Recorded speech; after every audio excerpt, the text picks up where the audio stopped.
Tonight, our battle against robocalls continues. By this time of the night, there's a good chance you probably had several of those robocalls. Did you get one today that looked like it came from a friend or a family member?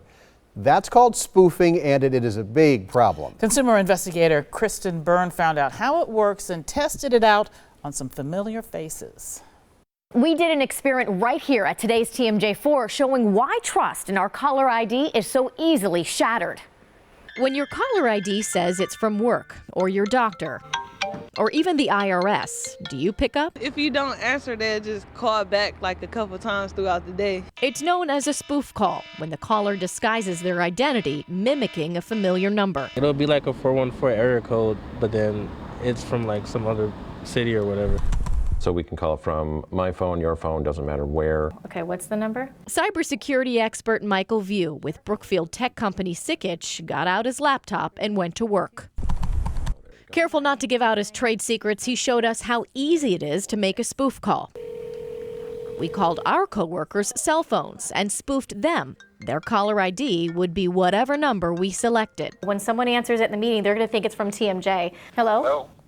Hi, is this Steve Shamrez?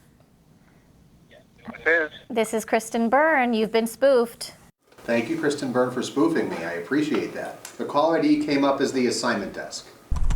Turns out even our TV station isn't immune to spoofing. It was actually the WTMJ main office number, so it showed up on my phone as WTMJ. Scott Batinger of South Milwaukee got a call coming from TMJ4, or at least that's what his caller ID said. You and your family can get a great insurance plan. On the other line was a robocaller for health insurance. I don't know how I ended up on the list, but they call at least twice a day. So why is it so hard to stop spoof calls for good? We can spoof where it's coming from, so it shows up on your caller ID, the receiver, differently. But I can also spoof it where it's coming from. So it's very hard to track back. If it's a bad actor behind the effort, the stakes are higher. Maybe I need your username or password or whatever the scam is, so I can fool you into doing what I want you to do. As a cybersecurity expert, what can your average consumer do to protect themselves from the bad guys?